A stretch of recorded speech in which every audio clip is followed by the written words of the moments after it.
నమస్తే అండి. Welcome to Roja blogs. అందరూ బాగున్నారా అండి? నేను చాలా బాగున్నాను. ఈరోజు కార్తీక పురాణం 20వ అధ్యాయం గురించి తెలుసుకుందామండి. అత్రి మహర్షికి అగస్త్య మహర్షికి మధ్య జరిగిన కార్తీక మాస మహత్య సంభాషణ గురించి వశిష్ఠుడు జనక మహారాజుకు వివరిస్తున్నాడు. ఒకసారి విష్ణు అంశ గల అత్రి మహర్షి వద్దకు అగస్త్య మహర్షి వచ్చి, ఓ మహాముని, విష్ణాంశ గల నీ నోటి నుండి కార్తీక మాస విశిష్టతను వినాలని కోరికగా ఉంది.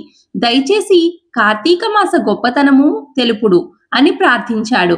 చిరుమందహాసము చేసి అత్రి మహాముని ఇలా పలుకసాగాడు. ఓ అగస్త్య, కార్తీక మాసముతో సమానమైన మాసము లేదు. శ్రీహరిని మించిన దైవము లేడు.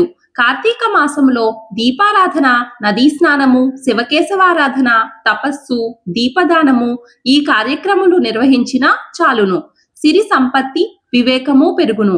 శివకేశవుల పూజ అత్యంత ఫలదాయకము. ఇందుకు సంబంధించిన కథ ఒకటి చెబుతాను, వినుడు.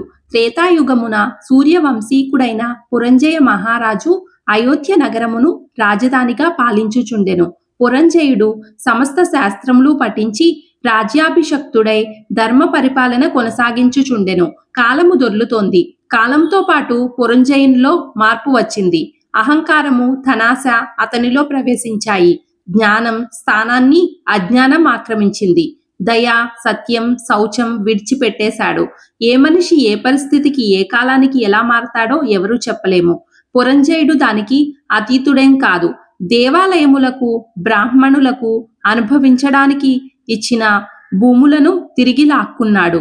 రాజయ్యుండి ప్రజలను కాపాడవలసింది పోయి దొంగలను తానే ప్రోత్సహించి ధనికులను, పేదలను కూడా దోపిడీ చేయించి దొంగల నుండి వాటా పొందేవాడు. డబ్బు ఒక్కటే అతని లక్ష్యం. దానికోసం అతడు తొక్కని అడ్డదారి లేదు. ఇరుగు పొరుగు దేశాలతో అకారణముగా దండయాత్రలు చేస్తూ తన దేశీయులనే కాక పొరుగు దేశీయులను కూడా ఇబ్బంది పెట్టేవాడు. చెడ్డవారు చరిత్రలో పతనము చెందక తప్పరు.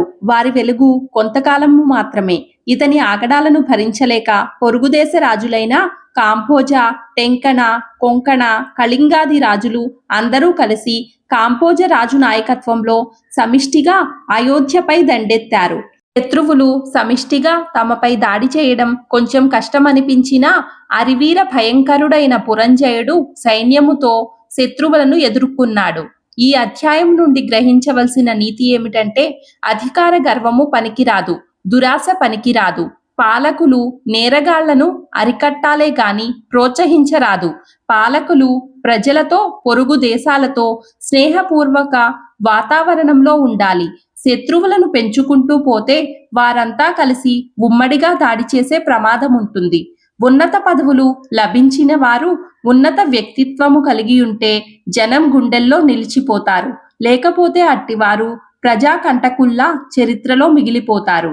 రాజకీయ నాయకులు తాము ప్రజల హృదయంలో ఏ స్థానంలో ఉండాలో కార్తీక పురాణము చదివి వారే నిర్ణయించుకోవాలి. ఈ అధ్యాయము ఇంతటితో సమాప్తము.